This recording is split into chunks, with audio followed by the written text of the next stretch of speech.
Welcome back to the Neighbors Podcast. I'm your host, Allie Parsons, and today is a good one, you guys. We have Rebecca Maxwell on the podcast today. She is a certified marriage and family therapist and a mom and a wife and just an incredible human in general.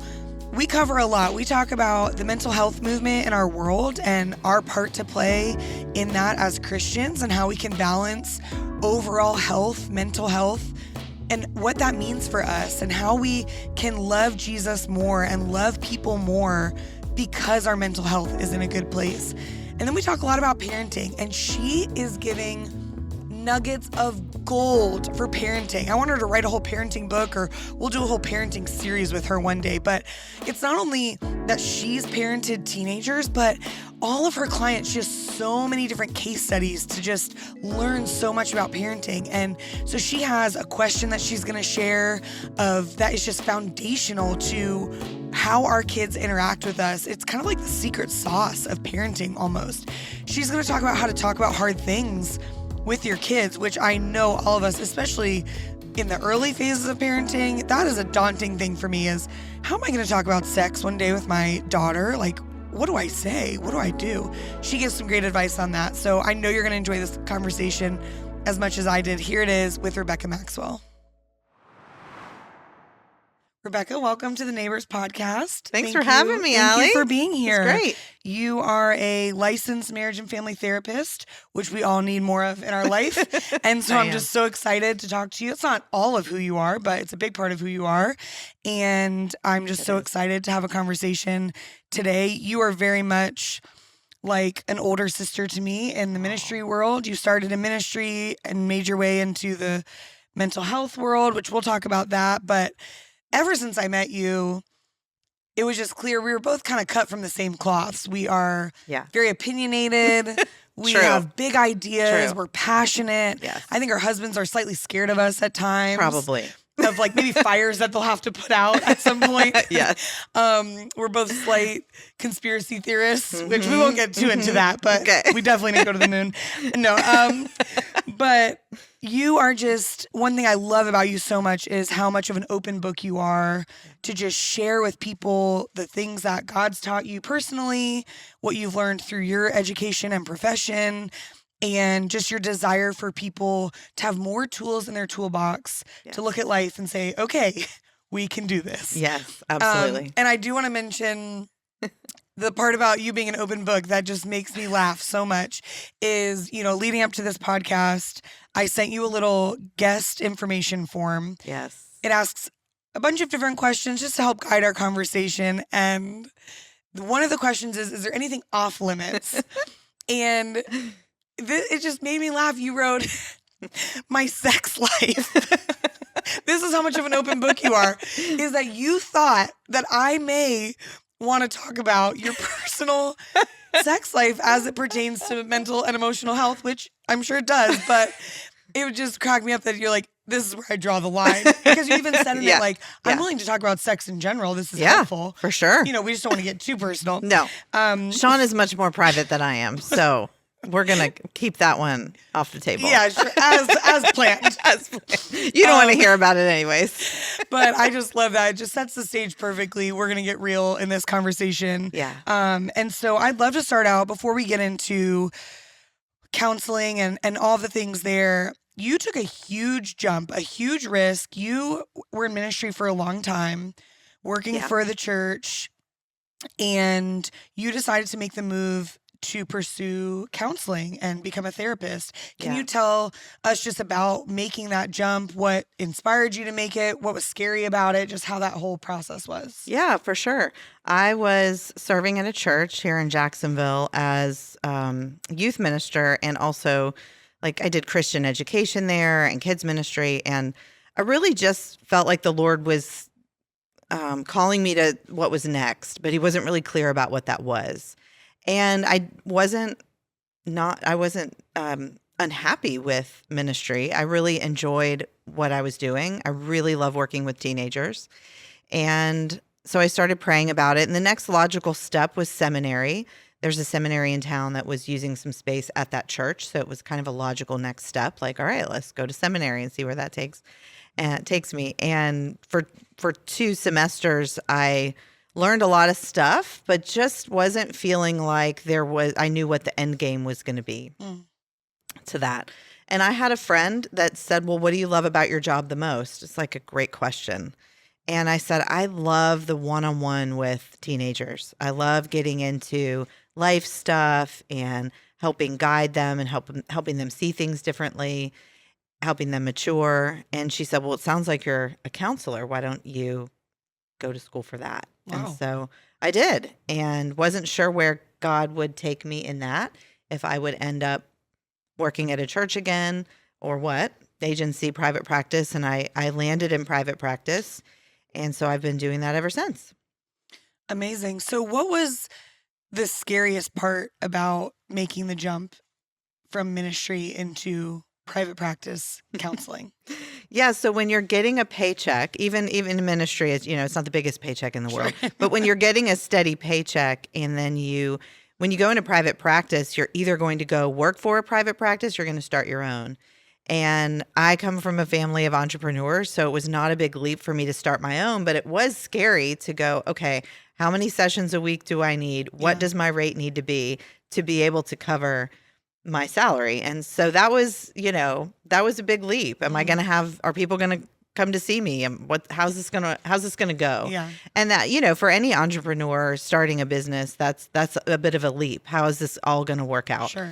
And so luckily, the Lord just had a plan in it and put it all together, and really gave me a unique experience in the church that I was kind of launching or leaving. Really, really helped me to do that, financially, support-wise, sending me clients. And so I probably have a unique story in private practice because I had a very large church that was kind of promoting me as a gospel-centered Christian counselor. Yeah. And so that is a big blessing that I probably wouldn't be where I am today without. Love it. So for the follower of Jesus, or really anybody, why is counseling important? Counseling is important because mental health is a part of our overall health. And when we think about the scripture says, Deuteronomy 6, and then it's mirrored in Matthew, but I'm not sure what chapter. Love the Lord your God with all your heart, soul, mind, and strength. And I look at those 4 things as really the 4 parts of self. And we could do a whole podcast on those. But mind, love the Lord with your mind. What does it mean to love the Lord with your mind? So that makes us think about what is a healthy mind. Then if I'm going to love the Lord with my mind, he wants me to be healthy. So it's a mind focused on him. It's a mind that is aware of our own shortcomings, our own sin, our own need for growth and sanctification. And so it's important for everyone because it's a part of our overall health. And on the psychology side and in the medical field, we would look at every person from a biopsychosocial spiritual perspective. Biological is our body and our physical being. Psychological is our mind. Social is our relationships. And then spiritual, they finally added the spiritual component. Yeah, come on. That we are connected to, a higher being. Obviously for us, that would be Jesus. But all people have a spiritual element to them. And so, really focusing on the mind it's becoming more popular for sure. And understanding that the mind directs everything. And everything starts with our thoughts, the direction that we're going to go. It all starts in our mind. And so that's a really, really essential element. So counseling allows you to either get healing from past trauma or experiences or mental health issues and disorders, or it allows you to just kind of like when you go for a well check. It allows you to kind of check in and see, okay, what are those thought processes? And work on your relationships. What's going on in my relationship that might pop up and need to be dealt with from a counseling perspective. Does that make sense? Yeah, definitely. You said this, but we've come a long way and I think social media has helped people be way more transparent about their mental health journeys. And, counseling isn't such a scary term anymore. And it's becoming way more normalized for people to know that it's not anything's wrong with them. Sometimes you just need to go see a professional to Yeah. walk through situations. But that doesn't mean there still aren't gaps in our world when it comes to mental health. What are some gaps that you see when it comes to the mental health sphere that we still haven't quite closed as a society? I think access is still low. I think we have a really high need, especially coming out of a pandemic. People are experiencing all kinds of things they haven't before, and we continue to live in a fallen and broken world, and that gets on us. And we don't always process those events well. And so we need helpers like counselors to help us kind of process and understand ourselves in light of the world. And so honestly, there just aren't enough mental health therapists. There are some states that have declared states of emergency in terms of mental health because there aren't enough counselors to go around. It's a minimum of a master's level program with a lot of training and a lot of experience. And it's not like people are flocking to it because it's, nobody's getting rich being a mental health counselor. And so you really have to want to help people. And then you go to school and you rack up a lot of debt. So I think that's a big gap, is figuring out how to, in all of the helping professions, how do we train people so they can come out and make a difference and not be just trying to, kill themselves to pay down their student loans. So I think that's a big gap just in terms of access. And then I think there's still some stigma around mental health issues and, why would you need a therapist? And so there's still some of that, I think, to break through. And then I think for Christians, I think finding a really good gospel-centered, biblically based, while also licensed and having all of the experience and being willing to live under the authority of the state. I think that's not an easy person to find. Personally, and just looking around for that. There are a lot of Christians, but not a lot of people that are really going to help you get into the scripture to help with the things that you're facing. I know every client is different, every situation is unique, but what is like your starting point when people come to see you for the first time? How does it start? Like, I imagine there are people listening who maybe have never been to counseling. Yeah. And so they're just, it's kind of this nebulous, like, well, what are they going to do? Am I going to lay on this sofa? And, there's just like all the mental pictures you get. Yeah. Can you just where do you start with people? And what is the experience like when someone comes into counseling? Yeah, for sure. And there are a lot of modalities of therapy. Sure. And so I can speak to mine.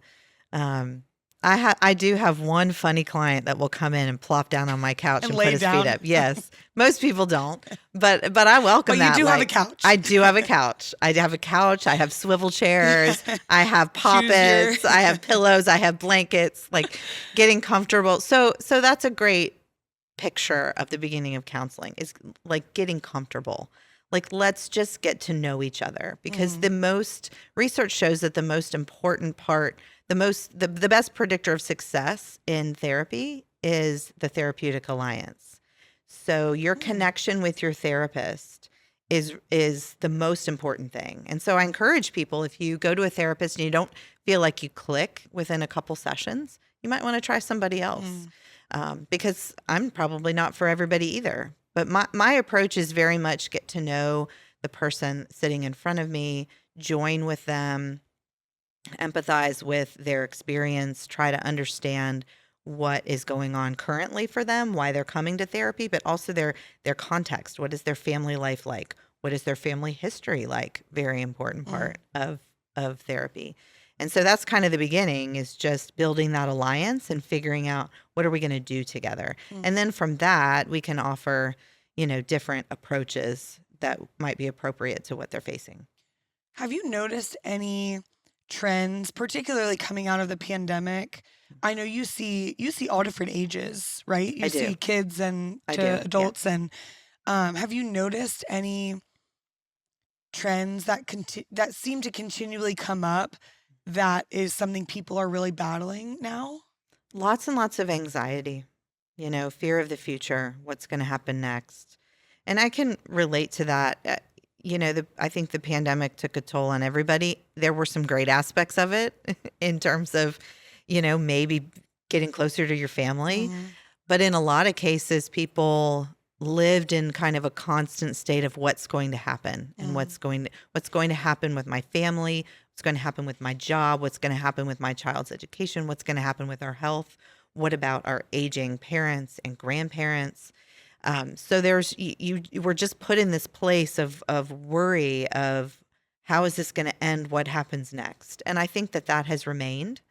And people haven't come out of that well. And so that's a big trend you'll see a lot, even if you're doing kind of the pop psychology, TikTok kind of stuff, which I don't recommend taking all of your advice from, but there's some good stuff out there. People are creating some really good content with some good tools for managing that normal worry or low level of anxiety that we get. And then we're seeing people that just can't seem to kind of shake it on their own.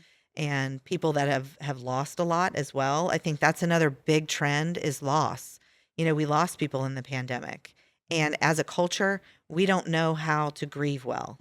Nobody really teaches us this. And these are things that the scripture can speak to as well. We tend to kind of keep going and move on and live in denial and just keep going and give each other pat answers like, oh, they're in a better place. Sure. But the reality is when worst. I know, right? There's some really horrible things that we say to each other, all with really great intentions, right? Like, but God has a plan. He has a plan. Ordained this. Yeah. Oh, yeah. Okay. Nobody wants to hear that when they just lost somebody very important to them.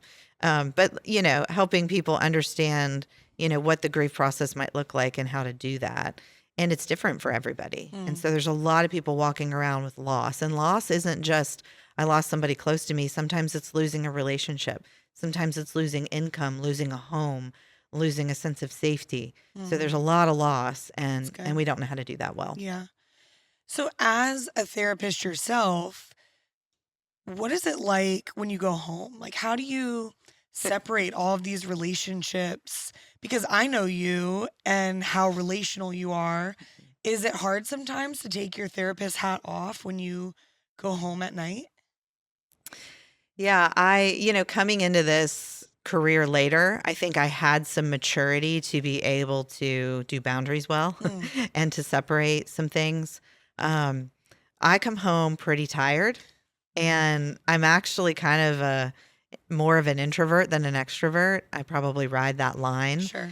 And so there's times I don't want to come home and chat. And my husband's a raging extrovert and loves to chat. So just kind of the emotional exhaustion of kind of, shouldering that burden for a time. I can feel that. And there are times where it gets more heavy than other times. But I exercise a lot. And honestly, number one mental health strategy there you go. is moving your body. Free advice. Number one. We could do a whole podcast on that. But I find that there are some practices that are really, really important for me to be able to just manage my own mental health. Getting quiet, being in the Word. I love slow mornings where I don't have to get up and go. Exercising, those sorts of things, I think really help me. I take home the kids that are struggling, the kids that have been abused, the kids that are battling cancer. I mean, that stuff just about breaks me. I mean, it's really hard, and I have to work a lot harder to try to release that because I just stress and worry and, obviously want these poor little ones to experience all the goodness of life. Oh, yes. Well, so you are writing a book, right? I am. I Which get I afraid to purposely say it haven't out asked you loud. about it. I know now we're saying it out loud, so it's happening. It's happening. But I purposely haven't asked you about it because I wanted to just have this conversation about it, which I'm so excited for you. And tell us what the book's about. So my working title is Jesus in Your Mental Health. Oh, love that. And I, for a long time, have been really passionate about the intersection of the Holy Scriptures and psychology and what science has discovered about how the human mind works. And now it's not just psychology, it's like neuroscience, cognitive neuroscience, because we've got the brain and the mind, and the brain is the physical thing that's in our skull, but the mind is decision making and emotion and experiencing life. And so we're really just scratching the surface on understanding how that all works. But there's so much wisdom in the scripture about the mind. There are, I forget the number, like maybe 175 verses or more specifically about the mind. Wow. And so there's a lot of wisdom there. And oftentimes I feel that what we see in psychological research is just illuminating what the scriptures already told us. It's kind of like that. Yep. Well, we knew that from the Bible. Yeah. And so that's kind of really a big passion and a big part of the book. And the second one being just giving the Christian community kind of a grounding for the mental health movement, because it's a big movement in our country right now. And there's so much information out there, and lots of celebrities are, talking about their own journey. And so when you're a Christian and you're holding tight to the scripture and you're holding tight to what God says, is this just another way to pull you away from God, or is it a good thing in our society as a whole? And so how do we as Christians ground ourselves in that? And so that's what I really want to provide. I want Christians to see the importance of mental health and how to engage, our culture, but how to engage the scriptures too on their own mental health journey, how to think about it, what they can do to be mentally healthy. And so it's really written for a Christian reader to kind of give them a grounding or an anchor in this particular part of what has become kind of a cultural, movement. Sure, yeah.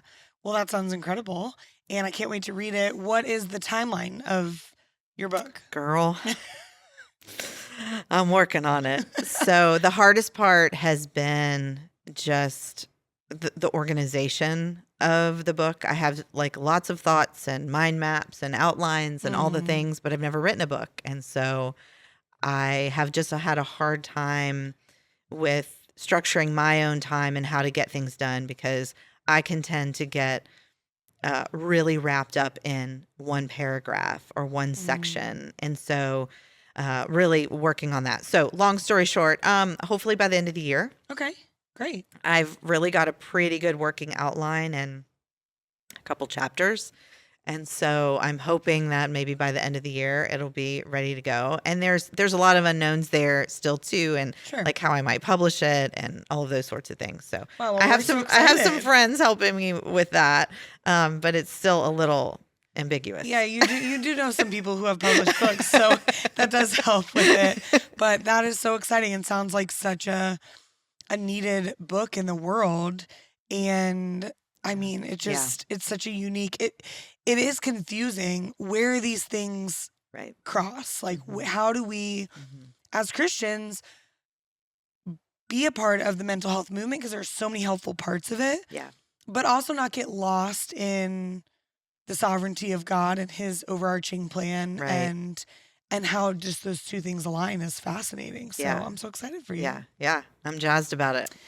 Okay, so in addition to being the incredible therapist that you are, which I didn't even mention that you actually did Wes and I's premarital counseling. I did. 5+ years ago. So I'm even speaking from firsthand experience, knowing how incredible you are. I also have several friends that see you. But you're also a mom and a wife, and I work with your husband on staff at the Church of 1122, which is super fun. He is one of my favorite people to work with. And but your boys, you have 2 boys. I do. 17 and 19. So you're kind of, if I'm in the planting the seeds phase, you're kind of seeing some fruit now. So Yes. you're an inspiration to me. Aw. And I would love to know, because I'm sure you still wear your counselor hat. I mean, you're always looking through all of your lenses. And Yeah. so as you're momming, you have all the tools of being a therapist, which is incredible. Shh, don't tell my kids. One of them is here listening to this episode being recorded. But okay, so being on the tail end of raising kids in your house, Yeah. what are some pieces of advice you can give those of us, either we're early on, we got a lot of years left, or the ones who are in the middle of raising teenagers, feeling like they have no hope in the world? Yeah, there's probably so much here, so I'm going to try to boil it down to a few things. When you're in those early stages, we wanted to do so much. And we want to do Bible study every week together as a family, and we want to do this and that. And really the best thing I think that we did was we made a move to get involved in a church that really had a lot going on for kids and students. They were intentionally training other adults to disciple kids. And that was really, really important to us. We know that we're the primary disciplers of our kids, but we knew that it was going to take other adults that could say the same thing that we were saying, but maybe be heard because they're not the parent. And I see that in my practice too. As I see teenagers, I can say the same thing their mom is saying, but I'm not the mom. Just hits different. It Yeah, hits different. Sure. So that was, I think, a really good move that we made, was making sure that our kids were involved in those areas. Now, thankfully, they enjoyed doing that. So there wasn't a fight. That was an easy thing for us to do. But I will say, as they've continued to grow, church has not been an option. It's what we do as a family. And there are very few times where our boys have said, oh, we don't want to go, or, once we had online service, there's a little bit of, can we watch online? Sure. And but for the most part, like when we've said we're going to church as a family, they've prioritized it. And so now that's not the only marker of, a growing faith, going to church. But I think when you take them into those environments and they're hearing the gospel preached day in and day out, it gets on them and it gets in them, and they're being moved toward making a decision for themselves and taking on their own faith and what that means to them. And so environment is really important. If your kids are not growing in the church environment that you're at, then you should really look around and consider what else is out there. And then I think, parenting wise, that's maybe the faith part. Parenting wise, as a therapist and seeing so many other parents and trying to help them, and the knowledge, so many that case studies, so many case studies. I do see other parents and think, okay, how would I do that differently? I think that your connection with your child, whether they're young or old, is one of the most important parts. You cannot correct and discipline if you are not connected with your child. If they don't feel heard and listened to and part of the conversation. I'm not sure we did it all right. I'm sure my kids will be in therapy about some stuff too, but I do feel like, especially in the teenage years, we worked really hard to slow down and not be quick to react. I asked him one time, what's one thing that I do that makes you not want to talk to me? Oh, that's a great question. And the answer was, if you react too quickly to what I'm telling you, it makes me not want to share with you. So I share that with parents a lot. Oh, that's great. And I hear that even in my practice. If my parents are too reactive and they react harshly, it makes me want to move away from them. And so when I say being connected with your kid, are you connected? Can you hear them say things to you without reacting? Can you take it in and take a deep breath? And just be cool. And be cool, right? And respond thoughtfully versus react to what's going on, because otherwise they won't tell you things. And the only way that we can help our kids make wise decisions on their own in the future is to be connected to them so that they will come and talk to us. honestly, there's a lot of things I hear now that I'm like, I don't know if I want to hear this. You're just like, oh, yeah, I'm totally chill. This is cool. But I think Well, you'd rather they're saying it to you. absolutely. Than, yeah. I hope that I have earned, the right for them to come and ask me for advice and guidance. And in the teenage years, it's really easy to be disconnected because your kids are off and they're doing a bunch of things and their primary relationships now are with their friends. And so gut punch. Get ready. So you can get really in your feels about that. Sure. And you can just want to move away to like protect your heart. But you have to keep Lean pursuing in, your yeah. teenager. You have to lean in. You have to pursue that relationship. Like little things like my youngest son loves escape rooms. So we go to escape rooms because he loves it. We get in a fight every time. But I'd love to be a fly on the wall watching your family do an escape room. Oh Lord, it's amazing. You have to know when to take a back seat. Yeah. That is so helpful. I feel like in just that short response, you just gave people, me personally, handles and the questions to ask. That's always the thing is like, Yeah. You want your kids you want to be the source of truth for your kids. And so how did you talk about hard things with your kids? Oh, hard things. I think that you have to be brave. And if you have a pattern of talking about a lot of things with your kids, then the hard things won't be as hard. So, I mean, when I think about hard things, like sex and sexuality comes to mind. Yep. And we started talking about it really early. And this is a recommendation I have for Like how everyone. early? Like toddler years. Okay. Because they're going out into the world every day. And you can't control their environment at every turn. And they need to know who they are. They need to know whose they are. And they need to know what parts of them are private and off limits to other people. And so that's the beginnings of it when they're toddlers, is teaching them about private parts and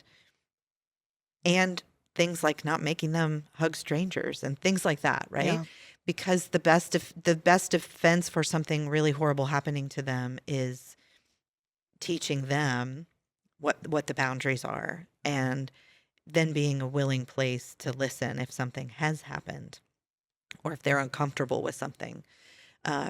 And so I think you start early and you start often, and you speak developmentally appropriately. Sure. Obviously, you're not going to talk to Sonny about the things I'm talking to my 17-year-old about, right? But you learn about. I would encourage all parents, like, get a basic book on what the developmental stages are of your kids, so you understand where their brain is in development, what they're learning, how they're growing, and how you can best talk to them at those ages and stages. And when you're having regular conversations with them about things when they're growing up, when they're 12, 13, 14, and you have to really talk about the changes that their body's going to go through and what they might experience in relation to hormones when they, see somebody that they're interested in, it's not such a jarring conversation because they've been having it all along. Sure. I think my kids have got to the point where they're like, enough. Like, we've talked about it enough. We get it. Okay, we get it. But I think that's the key, is not being afraid. I can't tell you that I think the majority of the parents wait to talk about sex till their kid is like 12 or 13. And that's just too late. They've probably already viewed inappropriate images online at that point. So, helping them know right from wrong, distinguish, good from bad, what's healthy for them and what's not healthy for them, is going to, you'll be able to ease into the harder conversations. You've got to be brave and equip yourself. Equip yourself too. There are a lot of great resources out there about how to have different conversations and what questions to ask and how to share. But it starts with the parent. Regulate yourself, learn yourself, regulate your own emotions so you don't freak out. Do your own work, right? There's this great book called Parenting from the Inside Out by Dan Siegel. Oh, great. And Gonna read that. It's great. He basically says, if you're going to be a parent, you got to do your work first. Otherwise, you're going to project everything onto your kids. And none of us want to do that, right? we want them to grow up healthy and even better than Sure. we did. Yeah, sure. Yeah. Okay, and so your oldest is now in college. Yes. So how has parenting changed having a college-aged kid who's, I mean, over 18, kind of on his own, but Yeah. in college, but I think been home for the summer. Yes. How does parenting change? How does that relationship change? Well, we're still figuring it out because I think maybe we launched him but didn't consider how connected he still wants to be to what's going on here in Jacksonville. Oh yeah. And so we've made some mistakes of not sharing things with him first. He's like, So "Well, I fun. found this out On Instagram. Oops. Sorry about that. So we're still figuring that out. so I funny. think that, we've moved into the influence place Mhm. and hopefully we've earned that influence. But we, there are going to be some non-negotiables when he's at home living in our house, but we try not to be strict and firm. We try to have conversations. We try to be, let me know what time you're going to be home if you're going to be home. So we just kind of have an idea. Mhm. Or if there's a non-negotiable and hey, you need to, we're going to, like we said this summer, we're all going to go to church on Thursday nights together. So that was just something we said, but we don't say that about everything, Mhm. right? We try to have more conversations about, what's going on and try to be realistic about him being at school and being on his own and not having to answer to us. So, there's less rigidity and more like kind of open conversation about what's going on so that we can maintain the influence. That's great. So I know that's probably a little bit ambiguous, but we're still kind of figuring that out. Sure, yeah, which is great. Yeah. But it is a lot less, you have to do this and more, we'd like you to do this. Can we have a conversation about how to get it done? Right. And, and I think there's some loyalty. I'll say there's some loyalty there. Like he wants to be part of our family and he wants to help out and he wants to, so that's a good reminder for me because for me, sometimes it's out of sight, out of mind. Yeah. He's at school and I know he's living his life and I want to leave him alone and not bombard him, but like maybe he needs to hear from me more. Yeah, That's what we're yeah. navigating. Yeah. Well, it's so beautiful because I feel like the hope of any parent is that their kids would love Jesus and love them still when they leave the house. Yes. And so to watch that transition take place where he's voluntarily wants to talk to you and hang out with you. I mean, he's here with us right now. Yeah. And I know he doesn't tell me everything. Sure. I get it. No problem. But the fact that we can have conversations is truly like, that's a joy. Yeah. And that's what you want. So good. All right. Last question. What is one thing or a couple things that you're just loving right now? Oh, I was supposed to think about this, wasn't I?